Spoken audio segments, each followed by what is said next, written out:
ladies and gentlemen, here in the Western Cape, all over the country and across the seas. It is 6:10 right here on Africa Radio, and I'm your host, Jill Van Us. Today, I've got nobody in studio, guys.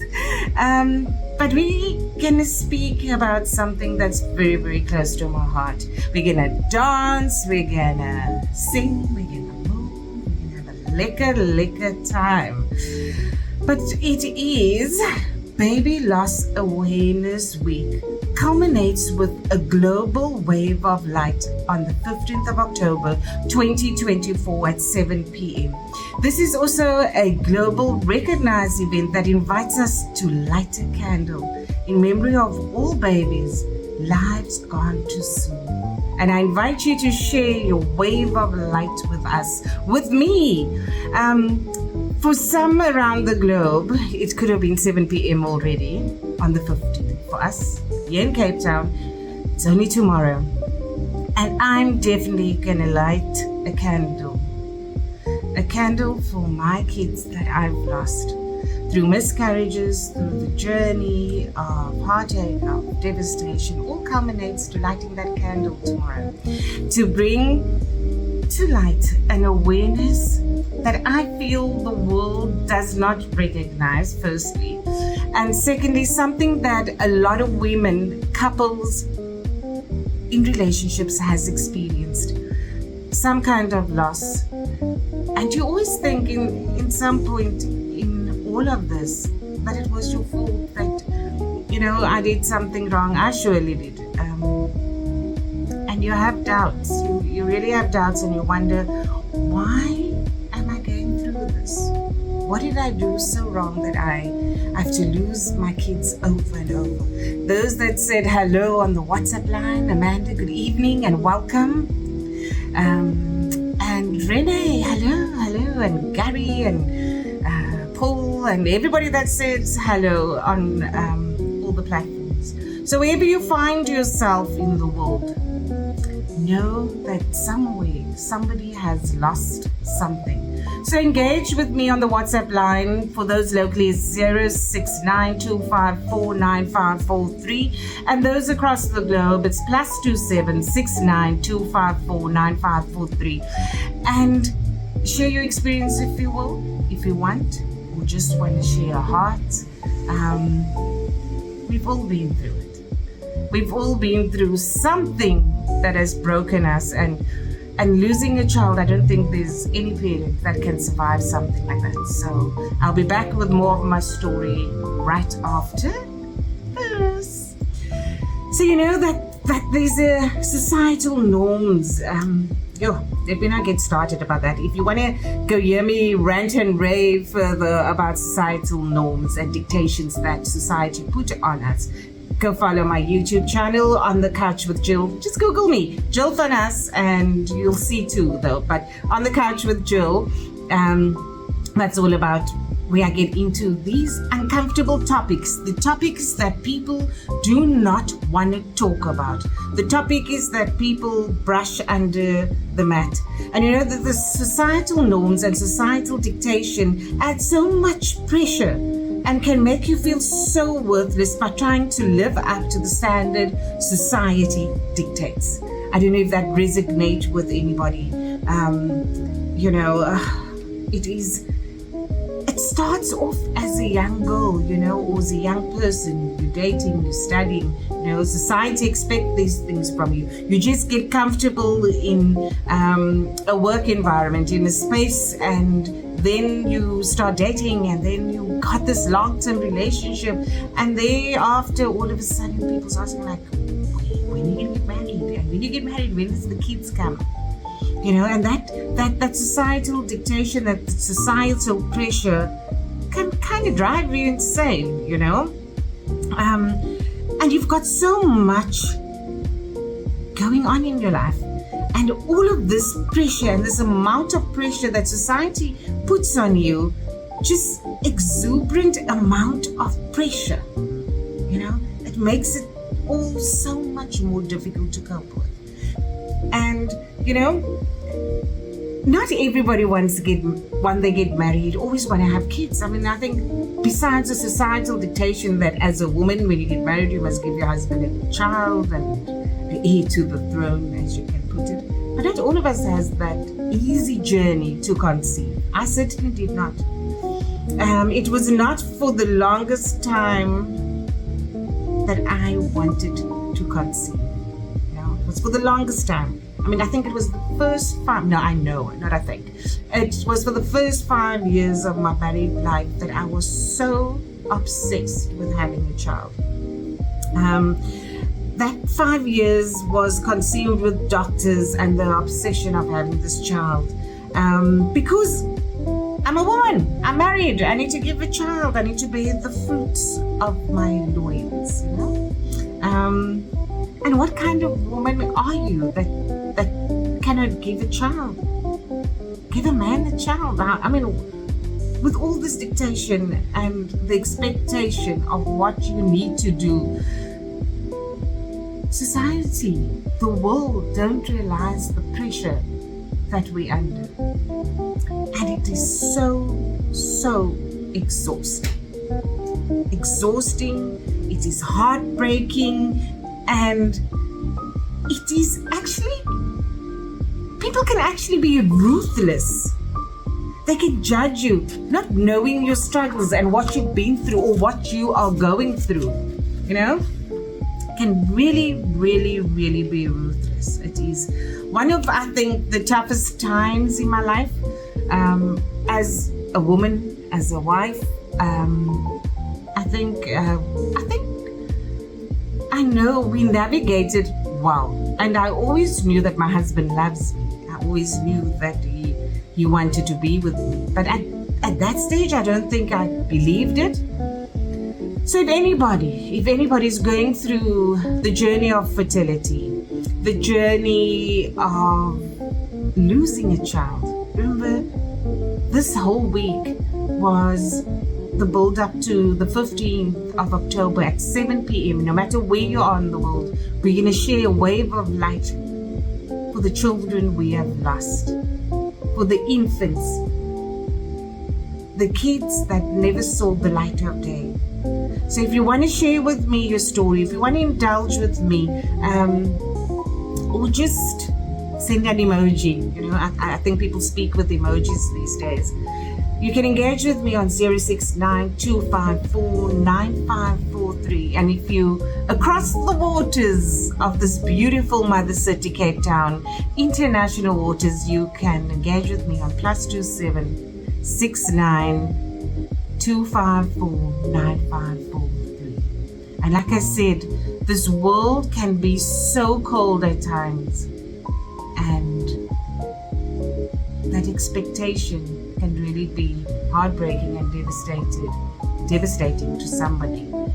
So I'll be back with more talks around this just after this.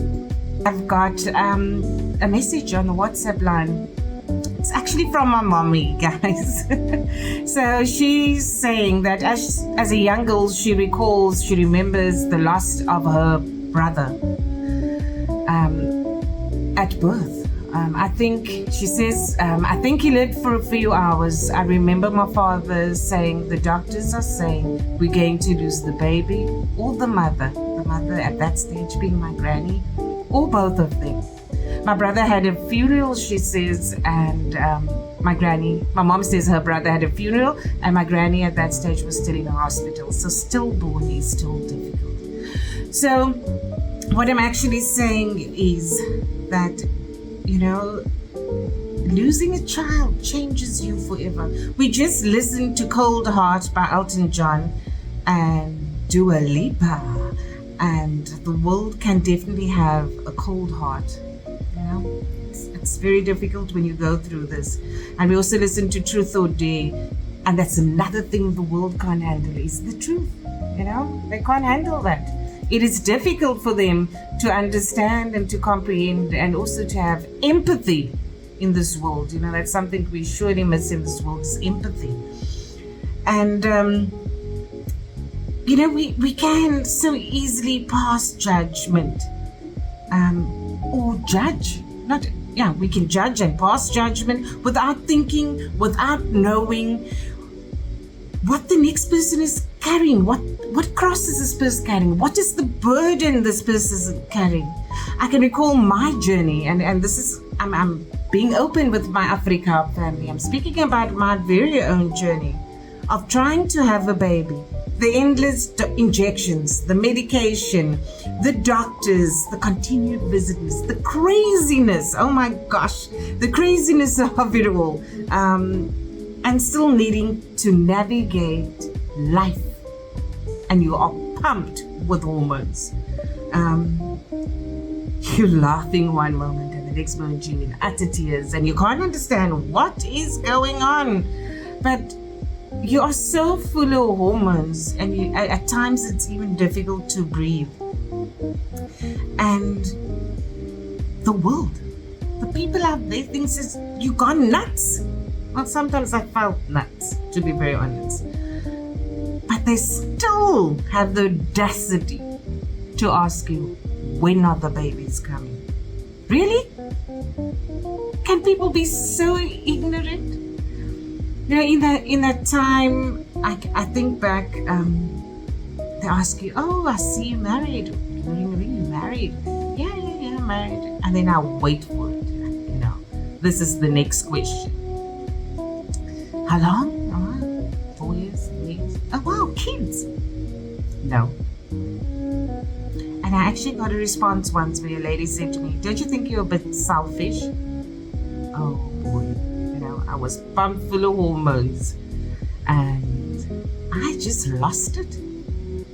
I said to her, like, didn't they teach you manners? Didn't your parents teach you manners?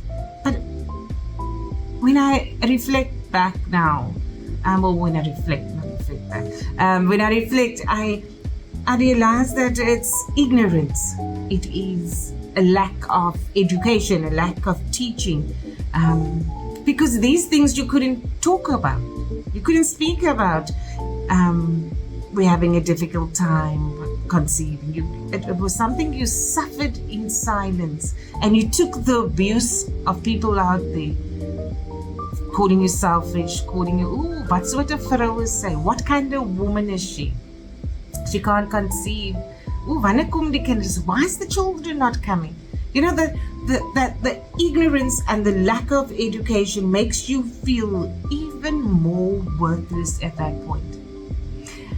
And obviously when you're on this journey, the whole world is pregnant. Everybody's pregnant around you. Everybody's pushing a pram. There's just little babies and pregnant women all over the place. And that adds to your devastation, your heartache, your everything. It makes you feel even more worthless, you know. But and you got to be super strong to get through that. You know, you got to brave it and put on that smile no matter how terrible you feel inside. And I feel that is so unfair, you know. So thank you, Mommy, for sharing that with me. Cecilia is saying, very sad that people doesn't think before they speak. That is so true. You know, God gave you a brain and He gave you emotions and feelings, and have that empathy with people. You don't know what the circumstances, no matter what it is. And I'm going to say it over and over in the show, that it changes you when you lose a child. It changes you forever. And no matter how strong you are, no matter how brave and bold you are, you always feel that loss, you know. But I'll be back with some more conversation around that. But first, we are going to listen to some Gloria Gaynor. I will survive.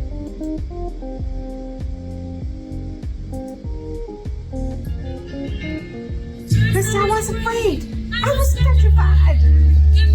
I could never live without you by my side.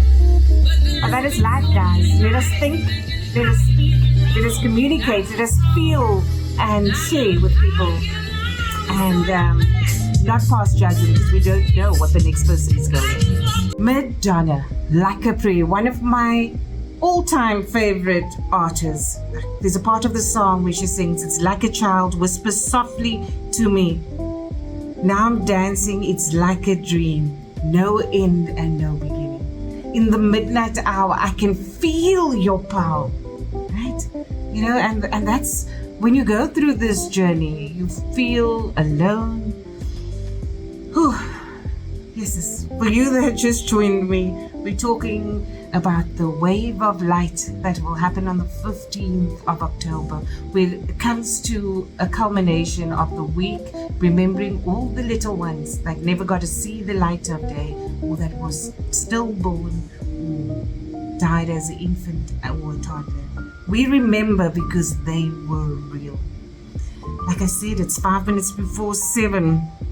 And we're chatting about these difficult things, the journey to conceive and how cold the world can be, and not understanding the struggles and the battles that couples experience, and the road on this road to conceive. Oh, it is hard. It is tough, people. It is not an easy journey at all. You know, it's not at all. It is a roller coaster of emotions. And not a lot of couples survive a death of a child. I can. Your love on this journey has to be rock solid. Thank you for all those engaging on the WhatsApp. Cecilia is saying, "Sorry I had to go through that." Or through the ridicule. You know, a lot of us has to go through that. The world lacks empathy. I feel you. Thank you. Thank you. She also goes on and saying, because we have played Gloria Gaynor, "I will survive." And yes, you do survive, but the road to survival is not always easy. Where's my manners? She says she's my one of my colleagues. She does a show at 12 every day, and she says, "Where's my manners? Good evening, Jill and listeners. Good evening, Cecilia, and good evening to everybody that has just joined and listened to Africa." Amanda saying, "People are just so insensitive." Oh, so varas fit. And they're enjoying the music. And like Madonna says, sometimes this journey feels like a dream, you know? And you struggle to survive this journey, this roller coaster of emotions, and the journey is just so difficult. But yet society still feels the need to create this unattainable norms. And is that fair? Let me tell you, there's times when the burden of infertility get way too heavy, and you ask yourself, what did I do so wrong? What did I do so wrong? Why do I need to go through this? I repeatedly asked myself that very, very question. Why is life so hard? You know, if you have anything to say, join me. If you want to share your story, this is a safe space. I promise I'll create that safe space for you. It's not an easy journey, and you're not alone. You can engage with me on our WhatsApp. It's 069-254-9543, and those across the waters, around the globe, +27 69 254 9543. And we're not just doing, normally at 7 o'clock we go into our deep, meaningful conversation. But this whole 2 hours is a deep, meaningful conversation. And it's difficult, and it's hard, and it's heartbreaking at times. You know, it's I don't even know how to explain it. You that are going through that, it's nothing that you have done. You're not alone. I want you to know. And even the world that sets, society that sets this unattainable goals, you're not alone. I'm here. I'm here every Monday on the couch from 6 till 8. And you can check out my YouTube channels as well. Just Google Jill Fanas or go to my website www.jillfanas.com. And yeah, you know, this journey just is, I don't even know how to explain it.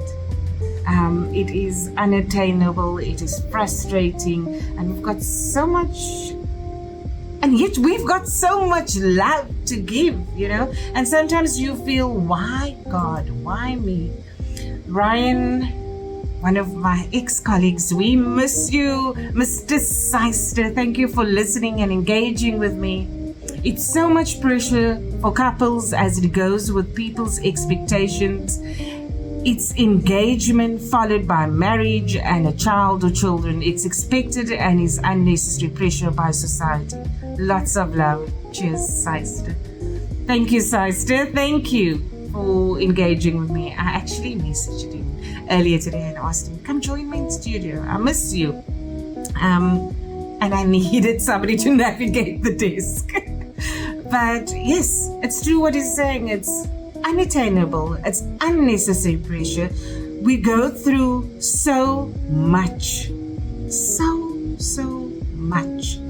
And yet, the world feels, let's ridicule them some more. Let's give them some more pressure. Let's not have empathy, And, 7 o'clock is the deep, meaningful conversations. But like I said, this whole 2 hours is dedicated to my unborn children. My kids that never saw the light of day. And the last one, we had a few.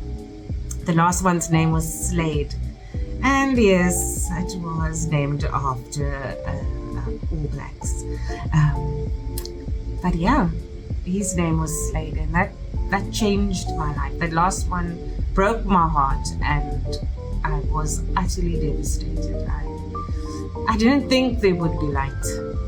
I didn't think that I would get through that. But we're going to get into that. We're going to chat more about how difficult it is when you finally get there. And yeah, you just,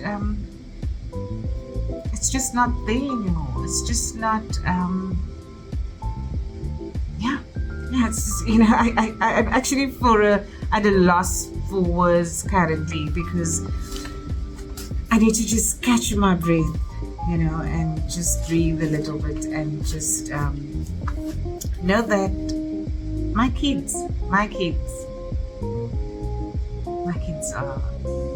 are listening, are there. But we're going to listen to some civil while I contain myself when I'm good and ready.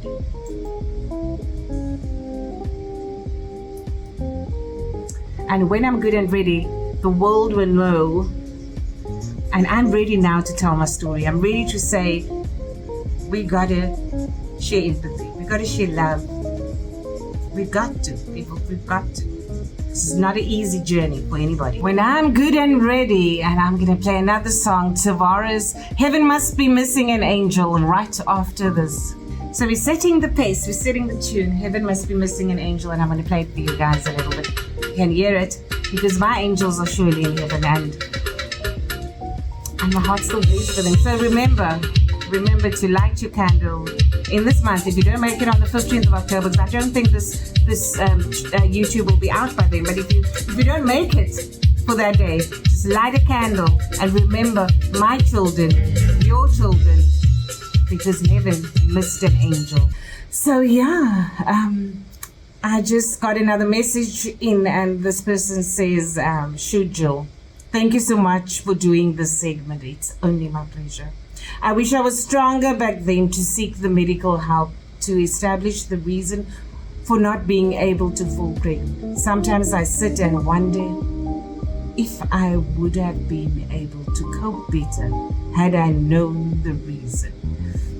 But then sometimes I think that maybe it's best that I didn't find out. To each their own. I needed to know why I couldn't fall pregnant. I think I spent a small fortune on trying to fall pregnant, and just the song Tavares, Heaven Must Be Missing an Angel. My angels, I'm missing you every day. And if you just joined, we'll be chatting about the struggles that many couples need to face on the journey to conceive, and the dictation of societal norms. And it's that time to unpack the heartache. As I remember my kids that never saw the light of day.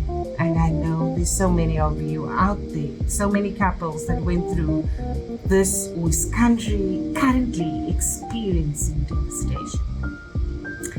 And now we're just going to get deeper into the DMCs. We're just getting deeper into the heartache, into the devastation. Whew. As we chatted earlier, I said the journey to conceive, it was not easy for me. It definitely wasn't easy for me. So I have something that they call PCOS, polycystic ovarian syndrome. I think my doctor will be very proud of me right now. I wanted to get him on this, on the couch with me tonight, but I didn't have the time to reach out. So maybe later in the month I can see if it's available. I don't think I could have done it without that team. And PCOS means polycystic ovarian syndrome. Poly meaning many cysts on your ovaries. So sometimes it's you don't ovulate. So you might have your menstruation cycle, but you don't ovulate. And only through ovulation can you fall pregnant. So the emotions is unexplainable unless you've been through this journey, this heart-wrenching, difficult journey. It literally took a village for me to try and conceive. Literally. I needed the doctors, I needed the nurse, I needed a spermatologist, and of course I needed my husband and myself, to go through this. The endless visits to the doctor, the medication, and the waiting. That drives you just a little bit insane. So after all of that, you now wait to see if you conceived, if it worked. So either you get your period, or your menstruation starts, and you have to wait. You gotta wait for that. And if it doesn't, then you know you're pregnant. But if it does, the disappointment when it doesn't work, oh my, the disappointment. How do I even describe that feeling of worthlessness? Remember, I needed to navigate all of this while still showing up to work daily. We just started our business at that point. It was long hours. When I say long hours, it's 18 hours a day, almost 7 days a week. We were a startup. I was the only chef. I had to cook, shop, clean. I also needed, so my husband and I are in business now 18 years, 5 Innings and Catering. And this show is brought to you by them.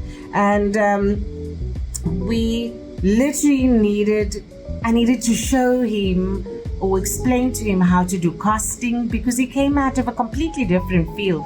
So he obviously just needed to understand that part. So it was cooking, cleaning. I was the sculler, I was the shopper, I was the chef, which is actually my true calling, was being a chef. We still needed to work. Hard work. Labor-intensive work. I needed to work. We needed to work as a couple. Not only to stay alive, but ultimately to pay for this journey. To pay to have a baby. It's not cheap. In all possible ways. Money, in your emotions, in your heartache. This journey is not cheap. And like I said, if you just joined me, and call your friends, come sit on the couch with me and just listen as I get into more of this. But first, I think we need to set the tone.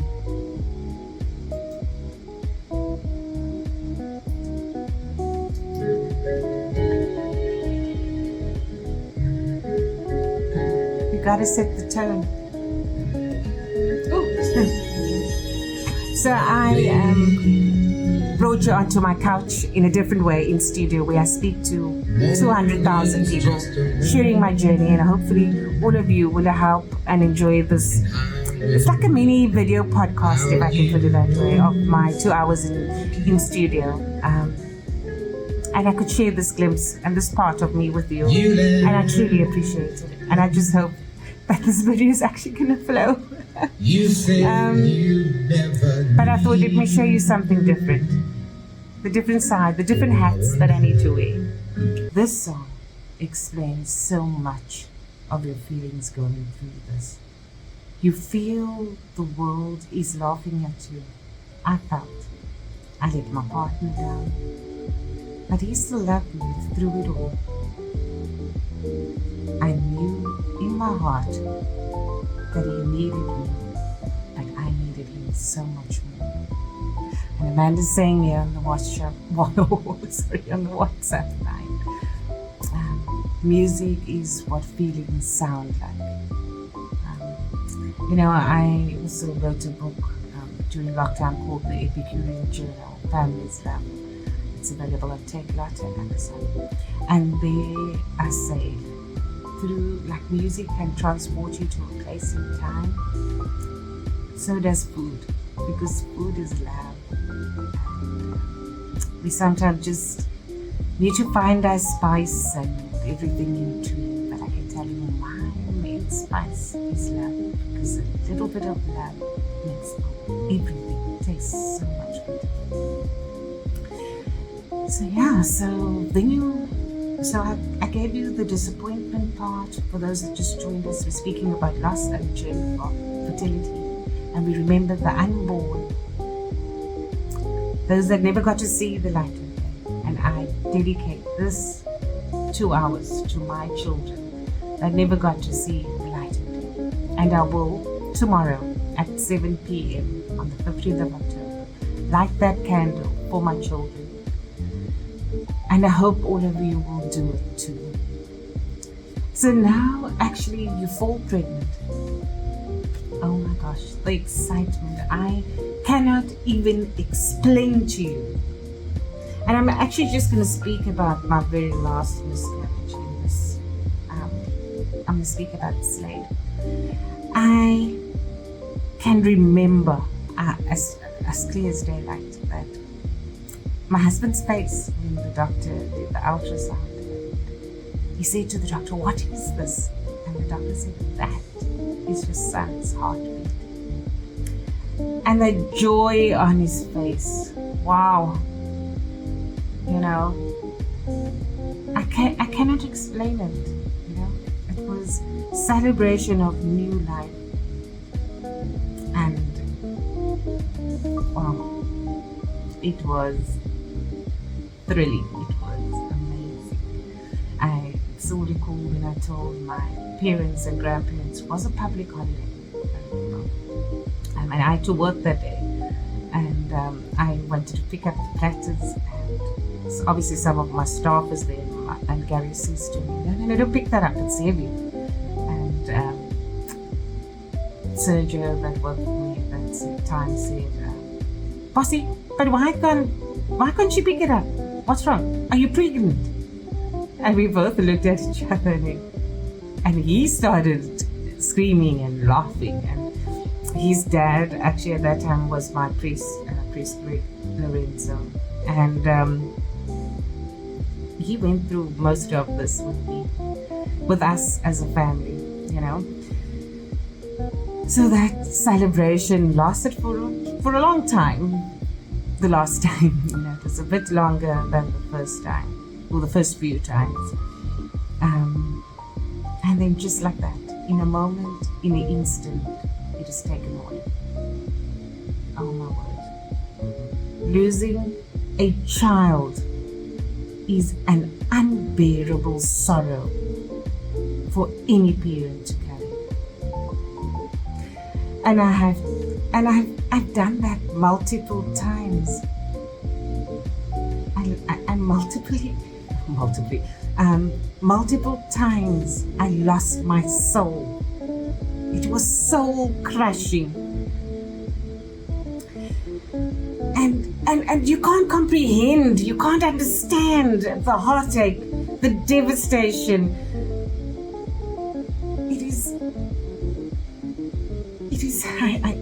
I'm lost for words. If you've been through it, you know what I'm talking about. And then the world, the people that's ignorant, the world that is uneducated when it comes to the fertility journey, the heartache, the devastation, the world that worry, they don't care. They'll say to me, don't worry, it was just a miscarriage. It was only tissue. For me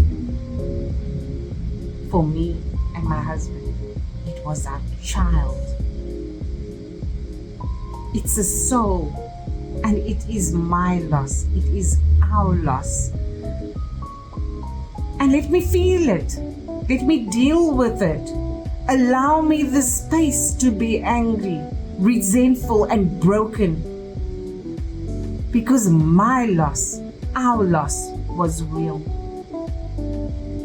Do not diminish my loss by saying it was only a miscarriage. And I even want to say you're an uneducated idiot. Who gives you the authority to diminish my child's life, even though he never got to see the light of day? He was here. I felt him. I heard his heartbeat. Who gives you the right? And in that time, I couldn't give an answer because I didn't want to sound insensitive to her loss, because I felt her loss. And I felt every one of my losses. And you always wonder, what would he have looked like? What would she have looked like? And in that time also, a couple of months after that, my sister gave birth, not a couple, so like 1 or 2 months, she gave birth to, for those who listened last week, Catherine. And remember, I said to her, tell the people, what do you need? And she said, I'm my auntie's saving grace, because she was my saving grace. I was with her every single day. I never knew I could love that little person that much, and she saved my life. She gave me hope, and my sister and her husband never said no when I wanted to hold her, bath her, keep her with me. They always allowed me that space.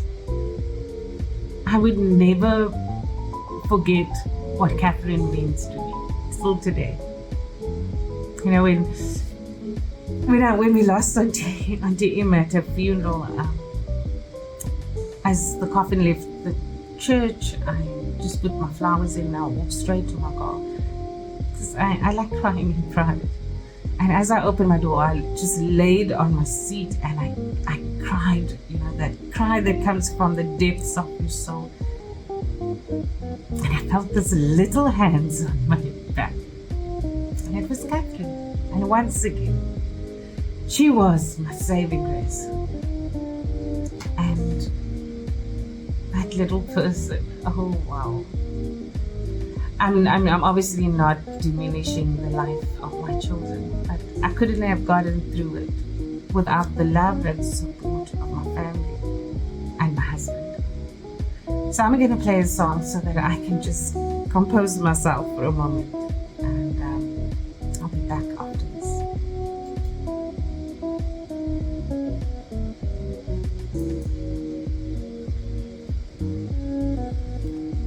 I just needed to give myself a bit of a breather, and you get to see me as vulnerable.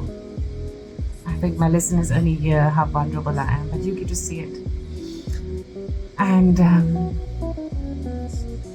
have empathy, have love. And this song, yes, it shows that I miss my children daily.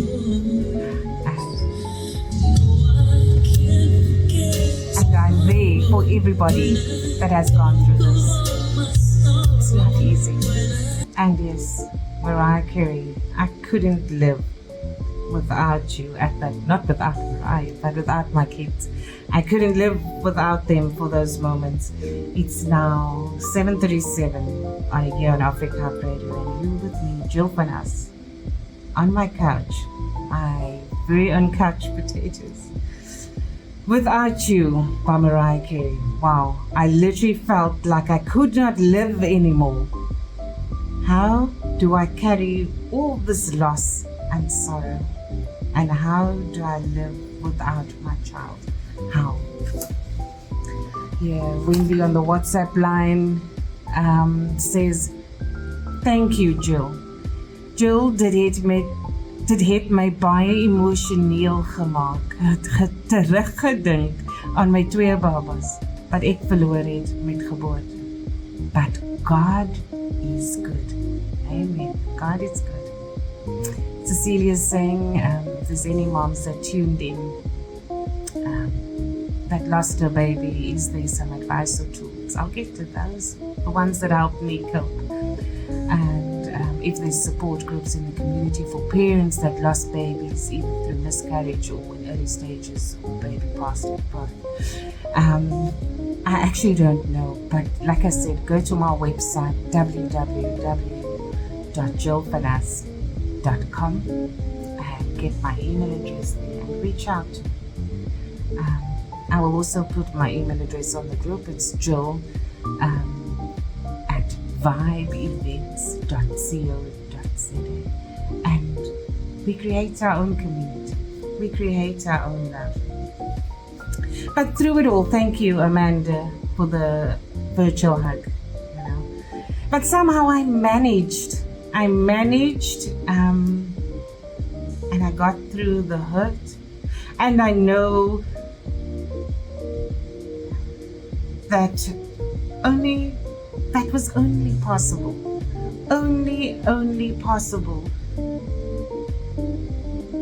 through the prayers, the support, the love of my family, my close friends, and my husband. Because he felt that loss, and the last one was the first time I saw him cry at that loss. You know, my grandparents that's in the beyond, I can hear my granny saying, Jill, the Lord may not have blessed you with children, but He blessed you with so many other things. And many times, even when I started this show, and I started my YouTube channel, and I was on for a year and 8 months on another commercial radio doing a feature. And through all of this, I missed my granny, my grandparents. She always knew what to say, and I just wanted to see her face, because she always said to me, Jill, one day you're going to be on top billing. I was on top billing, but yeah, you know, that anger and that hurt and that resentment that you feel, it is devastation, it is heartbreak, I was angry at God. Really, really angry. And like I said earlier, we still had to work. And I had this question. So Gary had to go to work and I had to stay at home for a couple of days to recover. And I recall just losing my marbles one day. I was lying on the floor and I was screaming. I said, why, God? Why did you allow this? How did you allow this? What did I do that is so wrong that you allowed this? I thought you were a God of love and a God of grace. But you allowed devastation over and over and over and over again. And I still had a few days to grieve. But Gary didn't have the time because somebody needed to keep the ship. Somebody needed to go to work. And somebody needed to do what we needed to do. And he just needed to carry it all. He had to carry his emotions. He had to carry my emotions. He had to carry the workload. And yeah, just after a few days, I had to be back at work and put my emotions in a box. Because ultimately, the world do not see a miscarriage as death or loss. You just need to get over yourself. Yeah? And that is the hard part. You just need to get over yourself. You never, for those that's listening, you never get over yourself. You never get over the hurt. You never get over the devastation. You never get over the loss. You just learn to deal with it better, to handle it. The waves of sadness come. At times we're so lying with us, like, what are we working for? Who are we working for? Yes, please. I've got a stepdaughter. She made us a granny. But there's nobody that calls me mom. Sometimes I get a glimpse of it when my niece or nephew, Catherine or Tristan, would say, Mommy, Auntie Jill. I feel that love. Because they are the closest to having kids. Catherine was the closest of me having a baby. Not me having the baby, but having that feeling. Is always power in prayer. When you ask God for something, you leave it at His feet, and you leave it and you do not worry about it. Because God has the perfect time and the perfect plan. I today understand in a certain way, not that I don't miss my kids. I've become bolder and I've become stronger, and I'm here to support and love those who still don't understand why. I'm here to support you. I'm here to carry you through this time, because I needed to go through this so that I can change the narrative,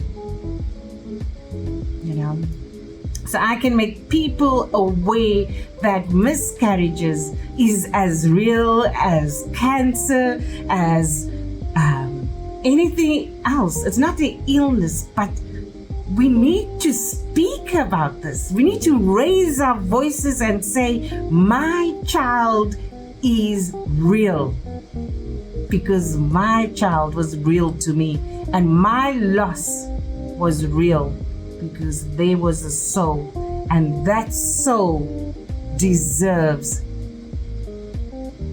love. Yes, Wendy, we're very proud of you. Cecilia is like, I'm also proud of you for sharing your story, for being brave. One day we'll see our babies. I do believe that. I really, really do believe that. So I'm going to play one more song before I come back and conclude, because it's almost time for me to go. But we're going to listen to Bleeding Love by Leonie Lewis, and then I'll be back after that to say goodbye.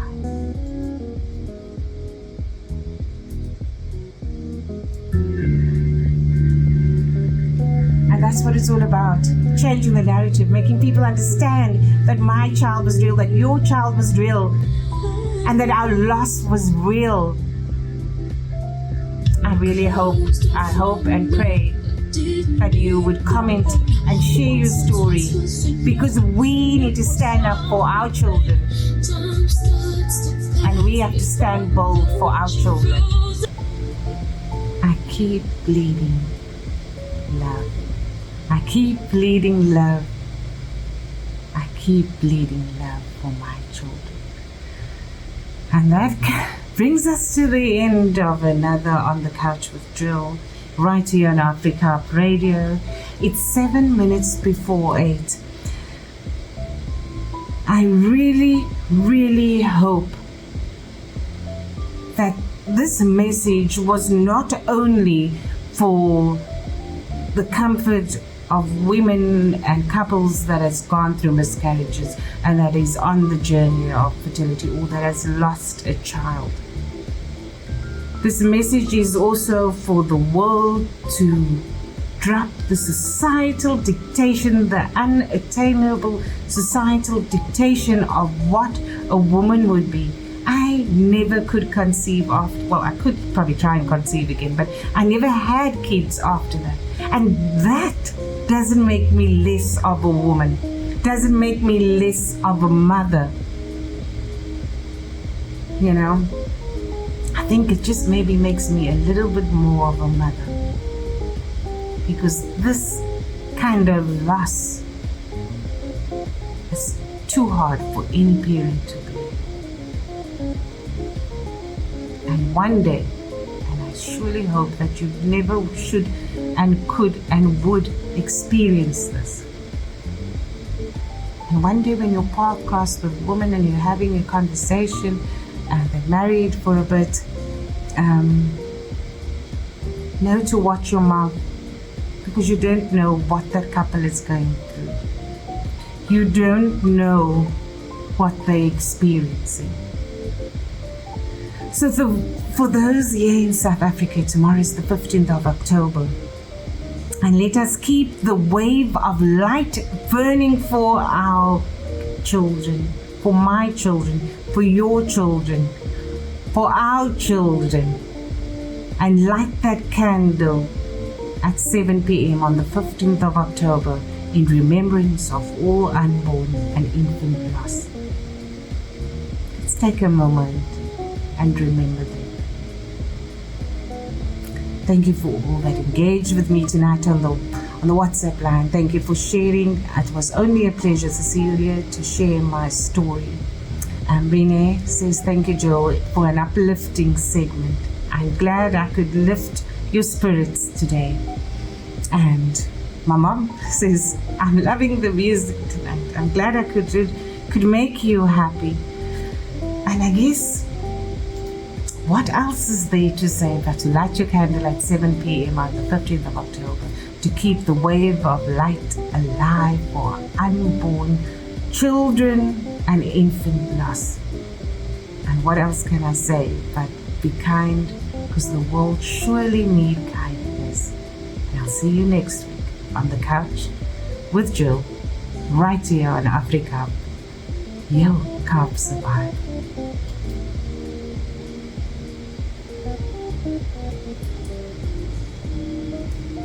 And that brings me to the end of my show. And I hope for those that actually could see my emotions on my YouTube channel and could see this, may you find love and peace and comfort knowing that one day you'll meet your children again. And may we keep our light and burning in remembrance of our children. Have a beautiful week. Until next time, you're on the couch with me, Jill. And I look forward to having more deep, meaningful conversation. And we will be raised because God will always raise us up. Goodbye. 7 p.m. here in Cape Town.